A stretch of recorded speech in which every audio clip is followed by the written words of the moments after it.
നമസ്കാരം. The path is the goal എന്ന discussion സീരീസിൻ്റെ അടുത്ത സെഷനിലേക്ക് വീണ്ടും ഏവർക്കും സ്വാഗതം. നമുക്ക് ആദ്യം മെഡിറ്റേഷൻ ചെയ്യാം. കണ്ണുകൾ അടച്ച് ശാന്തമായിരിക്കൂ. ഭൂമി മാതാവിനോടും സർവചരാചരങ്ങളോടും അന്തരീക്ഷത്തോടും കൃതജ്ഞത രേഖപ്പെടുത്തൂ.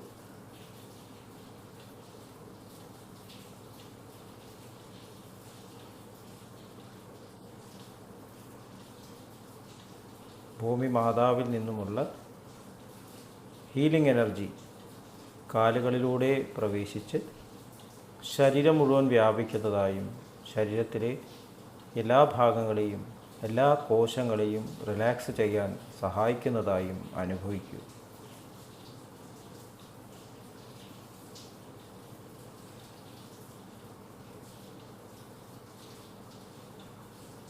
ശരീരം പരിപൂർണമായും റിലാക്സ്ഡായി.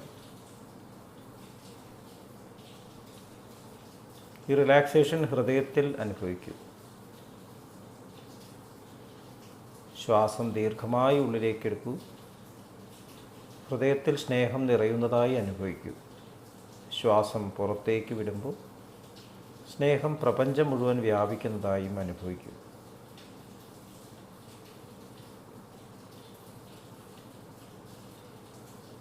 ഹൃദയത്തിൽ കുടികൊള്ളുന്ന സ്നേഹത്തിൻ്റെ സ്രോതസ്സിൽ നിന്നും ഉദ്ഭവിക്കുന്ന ദിവ്യപ്രകാശം മനസ്സിനെ ആകർഷിക്കുന്നതായി അനുഭവിക്കൂ. ആ ദിവ്യപ്രകാശത്തിൽ ധ്യാനം ആരംഭിക്കൂ. മനസ്സിൽ ചിന്തകൾ വരുന്നുണ്ടെങ്കിൽ മൃദുവായി അവയെ അവഗണിക്കുക. ദിവ്യപ്രകാശത്തിൽ ധ്യാനം തുടരുക. Please start meditation.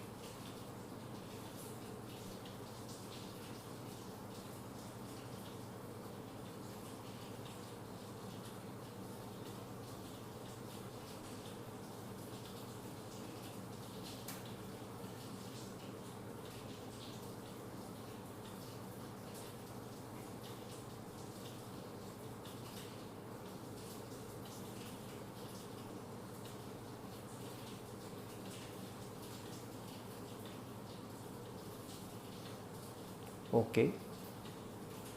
ആ കണ്ടീഷൻ ഹൃദയത്തിൽ നിലനിർത്തി പതുക്കെ കണ്ണുകൾ തുറക്കൂ.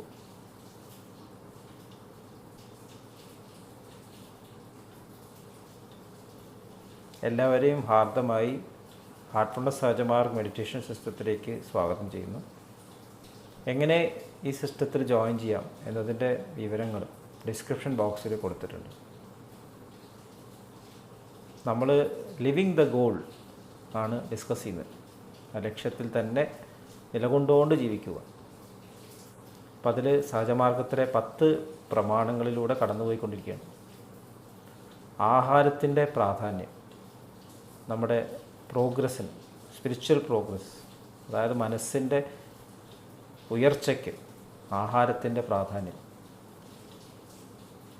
അപ്പം ആഹാരം ഉണ്ടാക്കുന്ന വിധവും അതുമാത്രമല്ല ആഹാരം കൊണ്ടുവരുന്നതും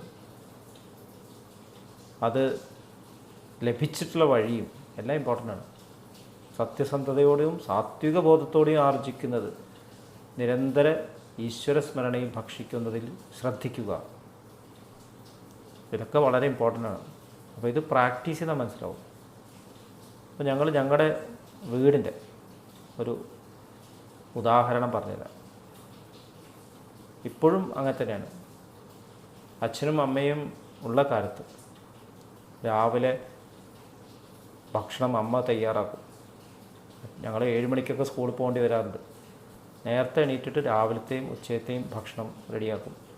ഇടയിൽ കഴിക്കാനുള്ളത് ടിഫിനിൽ വെച്ചിട്ടുണ്ടാവും. തിരിച്ച് വീട്ടിൽ വരുന്നിട്ടാണ് പിന്നെ ഭക്ഷണം കഴിക്കും. ഞങ്ങൾ പുറത്തുനിന്ന് ഭക്ഷണം കഴിക്കുന്നത് വളരെ വളരെ വളരെ റെയറായിരുന്നു. വല്ല യാത്രയ്ക്കൊക്കെ പോകുമ്പോൾ ഒരുമിച്ച് കഴിക്കാറുണ്ട്, അത്രയേ ഉള്ളൂ.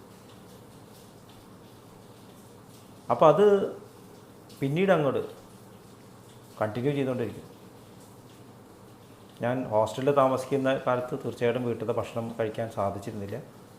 പക്ഷേ വീട്ടിലുള്ള സമയത്ത് വീട്ടിൽ നിന്ന് എങ്ങോട്ടെങ്കിലും പോവുകയാണെങ്കിൽ അമ്മ പാചകം ചെയ്ത് പാക്ക് ചെയ്ത ഭക്ഷണം അതാണ് ഞാൻ കൊണ്ടുവരുന്നത്. പിന്നീട് വിവാഹത്തിന് ശേഷം എൻ്റെ വൈഫ് രമ പാക്ക് ചെയ്ത ഭക്ഷണം അതാണ് ഞാൻ കൊണ്ടുപോകാറ്. ഞാൻ പല സ്ഥലത്തേക്കും കൺസൾട്ടേഷനായിട്ട് യാത്ര ചെയ്യുന്നുണ്ട്. കോഴിക്കോട് പോയിട്ടുണ്ട്, കണ്ണൂർ പോയിട്ടുണ്ട്. അപ്പോൾ രാവിലെ നേരത്തെ പോകേണ്ടി വരാറുണ്ട്. കോഴിക്കോടൊക്കെ പോകുമ്പോൾ രാവിലെ 3 മണിക്കൊക്കെ എണീക്കേണ്ടി വരാറുണ്ട്. അപ്പോഴും ഭക്ഷണം പാചകം ചെയ്യും. രാവിലത്തെ ഭക്ഷണം ഉച്ചത്തെ ഭക്ഷണമൊക്കെ പാക്ക് ചെയ്ത് കൊണ്ടുപോകും. രാവിലെ കഴിക്കുമ്പോൾ കുറച്ച് ചൂടുണ്ടാവും, ഉച്ചയാകുമ്പോഴേക്കും ഭക്ഷണം തണുത്തിട്ടുണ്ടാവും. അപ്പോൾ ക്യാൻറ്റീനിൽ നിന്ന് ഭക്ഷണം കഴിക്കുന്ന ആൾക്കാർ, ഡോക്ടേഴ്സ്, സ്റ്റാഫിനെ കാണാം.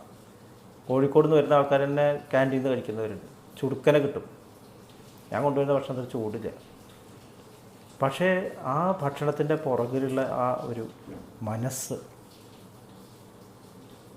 എത്ര കെയർഫുള്ളായിട്ടാണ് മാർക്കറ്റിൽ നിന്ന് അച്ഛൻ പച്ചക്കറി വാങ്ങിക്കൊണ്ടുവന്നിരുന്നത്. അപ്പോൾ നമ്മളായാലും വീട്ടിലുള്ള ആൾക്കാർക്ക് കഴിക്കാനുള്ള ഭക്ഷണം നമ്മൾ ഏറ്റവും ബെസ്റ്റ് ഭക്ഷണ പദാർത്ഥങ്ങളാണ് കൊണ്ടുവരിക. പച്ചക്കറി മേടിക്കും, ഏറ്റവും നല്ലതാണ് കൊണ്ടുവരിക. അത് വാങ്ങുന്നതോ നമ്മൾ അധ്വാനിച്ചുണ്ടാക്കിയിട്ടുള്ള പൈസ കൊണ്ട് ഏറ്റവും നല്ല രീതിയിലുള്ള ഫുഡ് കൊണ്ടുവരും. അപ്പോൾ ആ പ്രോസസ്സിൽ തന്നെ അവിടെ സ്നേഹമുണ്ട്. നല്ലതല്ലാത്ത മാറ്റി വയ്ക്കും. എന്തെങ്കിലും ഒരു സംശയം ഉണ്ടെങ്കിൽ ആ സാധനം ഉപയോഗിക്കില്ല. കാരണം നമ്മൾ കഴിക്കേണ്ട, എൻ്റെ കുട്ടി കഴിക്കേണ്ട, എൻ്റെ ഭർത്താവ് കഴിക്കേണ്ടതാണ്. അത് പാചകം ചെയ്യുമ്പോഴും അതിൻ്റെ പുറകിലുള്ള ആ ഒരു ആനന്ദവും സ്നേഹവും ഒരുമ. നമ്മൾ വീട് താമസം തുടങ്ങുമ്പോൾ പാല് കാച്ചുക എന്നൊരു ചടങ്ങുണ്ട്. ആദ്യം തീ കത്തിക്കണം എന്നാണ്. എന്തിനാണ് തീ കത്തിക്കുന്നത്? എന്തിനാണ് പാല് കാച്ചണം?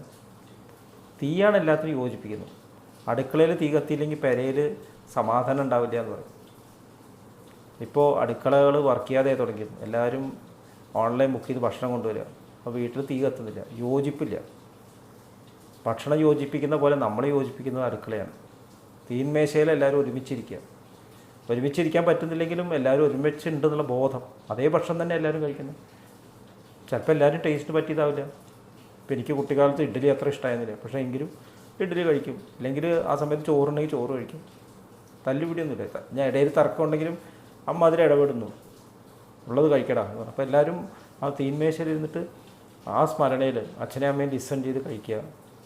അന്തരീക്ഷം തന്നെ എന്തൊരു അന്തരീക്ഷമാണ്. ആ ഭക്ഷണം പാക്ക് ചെയ്ത് പാർസൽ ചെയ്ത് കൊണ്ടുപോകുമ്പോൾ അത് കഴിക്കുമ്പോൾ നമുക്ക് വീട്ടിൽ ഈ പാചകം ചെയ്ത അമ്മയുടെയോ വൈഫിൻ്റെയോ സിസ്റ്ററിൻ്റെയോ ഒക്കെയാണ് ഓർമ്മയുണ്ടാവുക. അവർ പാക്ക് ചെയ്ത് അതിലൊന്നും കളയാൻ പാടില്ല. കൃത്യമായിട്ട് കഴിക്കും. ഞാൻ അതിൽ ഉപ്പ് കൂടി, ഉപ്പ് കുറഞ്ഞു, അത് പറയാമല്ലോ. വീട്ടിൽ നിന്ന് പറയാം, അച്ഛാ അമ്മയത്തിനും ഉപ്പ് കൂടുതലായിട്ട്. അപ്പോൾ ഒരു അടുത്ത പ്രാവശ്യം ശ്രദ്ധിക്കും. തല്ലുപിടിക്കേണ്ട കാര്യമില്ല. ഈ ഭക്ഷണമൊന്നും വേണ്ട, ഞാൻ ഹോട്ടലിൽ നിന്ന് കഴിച്ചോളാം എന്ന് പറയുമ്പോൾ അവർക്ക് എത്ര വേദന ഉണ്ടാവും. ആ വേദനയോട് കൂടിയിട്ട് അവർ സമ്മതിക്കുമ്പോൾ ആ വേദന നമ്മുടെ ഉള്ളിലും റിഫ്ലക്റ്റ് ചെയ്യുന്നു. പലരും വീട്ടിലെത്തുന്നത് ലേറ്റ് നൈറ്റിൽ ഭക്ഷണമൊക്കെ കഴിച്ചിട്ട് വീട്ടിൽ നിന്ന് കഴിക്കാം, വേണമെങ്കിൽ വന്ന് കഴിക്കാം, അല്ലേ ഞാൻ കഴിച്ചു എന്ന് പറയും.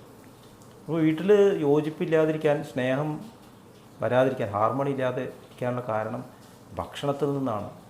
തീന്മേശയിൽ യോജിപ്പുണ്ടാവുന്നില്ല, ഭക്ഷണം എല്ലാവരും ഒരുമിച്ച് കഴിക്കുന്നില്ല. അപ്പോൾ ഞാൻ ഉണ്ടാക്കിയ ഭക്ഷണത്തിന് യാതൊരു ടേസ്റ്റ് ഇല്ല, അതുകൊണ്ടാണ് ഇവർ പുറത്തുനിന്ന് കഴിക്കുന്നതെന്ന് തോന്നും. ആ വേദന ആ വീട്ടിലെ അന്തരീക്ഷത്തിനെ ബാധിക്കും. അതെല്ലാവരും ബാധിക്കും. വീട്ടിൽ സമാധാനമില്ല, കുട്ടികൾക്ക് സമാധാനമില്ല. നമ്മൾ ഫാസ്റ്റ് ഫുഡ് വാങ്ങിക്കൊണ്ടുവരുന്നു, പാക്ക് ചെയ്ത ഫുഡ് കൊണ്ട് വാങ്ങിക്കൊണ്ടിരുന്നു. അത് വായയ്ക്ക് നല്ലതാണ്, പക്ഷേ ഹൃദയത്തിന് നല്ലതാണോ, മനസ്സിന് നല്ലതാണോ, ചിന്തിക്കേണ്ട കാര്യമാണ്. അപ്പോൾ ഭക്ഷണം എന്ന് പറയുന്നത് നമ്മൾ കഴിക്കുന്ന ഭക്ഷണമാണെങ്കിൽ അത് ശരിക്കും ഫീഡ് ചെയ്യുന്നത് നമ്മുടെ ഈ അന്നമയ കോശം, ശരീരത്തെ മാത്രമല്ല. അതിന് അതിൻ്റെ ഗുണം ലഭിക്കുന്നത് മനസ്സിന് ഉയർച്ചയ്ക്കുമാണ്. നമ്മൾ എന്ത് പ്രവൃത്തി ചെയ്യുന്നതും മനസ്സിന് ഉയർച്ചയ്ക്ക് വേണ്ടിയിട്ടാണ്. ഈ ലോകത്തിൽ നമ്മൾ സംസാരിക്കുന്നതോ കേൾക്കുന്നതോ കാണുന്നതോ ഭക്ഷണം കഴിക്കുക എല്ലാം എന്തിനു വേണ്ടിയിട്ടാണ്? ആ മനസ്സിലെ ഉയർച്ചയ്ക്കാണ്. എൻ്റെ ഉള്ളിലുള്ള ആ പ്യൂർ എക്സിസ്റ്റൻസിലേക്ക് എൻ്റെ മനസ്സ് ഉയർത്താൻ വേണ്ടിയിട്ടാണ്. ഇവിടെ ജീവിക്കുന്നതിന് അതിന് വേണ്ടിയിട്ടാണ്. അപ്പോൾ ആ ഒരു ധാരണയോടുകൂടി നമ്മൾ ചെയ്യുകയാണെങ്കിൽ നമ്മൾ ഇതിൻ്റെ ലോവർ തലത്തിലേക്ക് ഡിസെൻഡ് ചെയ്യില്ല. ഇന്ദ്രിയ സുഖങ്ങൾക്ക് വേണ്ടി മാത്രം നമ്മൾ ചിന്തിക്കുമ്പോൾ മസാലയുള്ള ഭക്ഷണം, എരിവുള്ള ഭക്ഷണം, ഇതിലേക്ക് നമ്മൾ ശ്രദ്ധിക്കാതെ പോകും. അപ്പോൾ എല്ലാവരെയും ഹാർമണിക്കായിട്ട്, സ്നേഹം നിലനിൽക്കാനായിട്ട് യോജിപ്പോട് കൂടിയിട്ട് ജീവിക്കുന്ന ഒരു ഫാമിലി, ആ ഫാമിലി തീർച്ചയായും സൊസൈറ്റിക്കും വലിയൊരു അനുഗ്രഹമായിട്ട് മാറും. അപ്പോൾ അങ്ങനെയുള്ള വീടുകൾ ഈ ലോകത്തിൽ ഉണ്ടാവണം.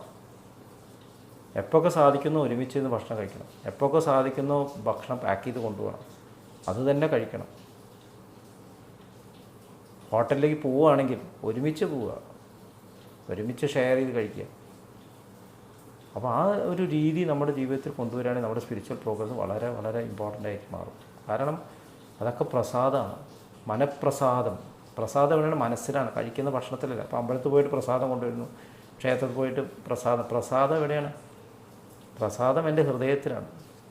സന്തോഷത്തോട് വാങ്ങിയിട്ട് സന്തോഷത്തോട് കഴിക്കുമ്പോൾ പ്രസാദമുള്ളൂ. നമുക്ക് സ്നേഹമില്ലാതെ കൊടുക്കുക, സ്നേഹമില്ലാതെ കഴിക്കുമ്പോൾ പ്രസാദമൊന്നുമില്ല. പൈസ കൊടുത്തിട്ട് കിട്ടുന്ന ഒരു സാധനം, അവിടെ എന്താ സ്നേഹമുള്ളത്? ഹോട്ടലിൽ ഭക്ഷണം കഴിച്ചിട്ട് ബില്ല് പേ ചെയ്യാനില്ല എന്ന് പറഞ്ഞാൽ അവർ സാരമില്ല എന്ന് പറഞ്ഞു വിടുമോ? അത് ബിസിനസ് ട്രാൻസാക്ഷനാണ്. നമ്മൾ ഇന്നാൾ പറഞ്ഞു, ഹോട്ടലിൽ പോകുന്ന സമയത്ത് 5 സ്റ്റാർ ഹോട്ടലായാലും റൂം റെഡി അല്ലെങ്കിൽ വെയിറ്റ് ചെയ്യൂ എന്ന് പറയും. വീട്ടിലങ്ങനെ പറയൂ? വീട്ടിൽ നമ്മൾ തന്നെ ചെല്ലും, നമ്മൾ തന്നെ ക്ലീനാക്കുന്നു, അവിടെയുള്ളത് നമ്മുടെയാണ്. അപ്പോൾ ആ രീതിയിൽ നമ്മൾ കാണുമ്പോൾ വീടിൻ്റെ വളർച്ചയ്ക്കും കാരണമാവും. എന്തെങ്കിലും പോരായ്മ ഉണ്ടെങ്കിൽ അത് കറക്റ്റ് ചെയ്യേണ്ടത് ഞാനാണ്, വേറെ ആരും പുറത്തുനിന്ന് ഈ ഭക്ഷണം ശരിയല്ല. ആരാണ് ഭക്ഷണം ഉണ്ടാക്കുന്നത്? ഞാനാണ്. അടുത്ത നല്ലത് വാങ്ങിക്കൊണ്ടുവരും, നമുക്കിതുണ്ടാക്കാം, ഒരുമിച്ചുണ്ടാക്കാം, എന്നിട്ട് നമുക്ക് ഒന്നിച്ച് ചെയ്യാം, ഒന്നിച്ച് കഴിക്കാം. അപ്പോൾ ഇതൊന്ന് പ്രാക്ടീസ് ചെയ്ത് നോക്കും. വളരെ ചെറിയ കാര്യമാണ്, പക്ഷേ വലിയ കാര്യമാണ്. ഇത്രയും പറഞ്ഞുകൊണ്ട് ഇന്നത്തെ ഡിസ്കഷൻ ഇവിടെ അവസാനിപ്പിക്കാം. ആഹാരത്തിനെ കുറിച്ചിട്ട് കൂടുതൽ സംസാരിക്കാനുണ്ട്. അടുത്ത സെഷനിൽ വീണ്ടും കാണാം. നന്ദി, നമസ്കാരം.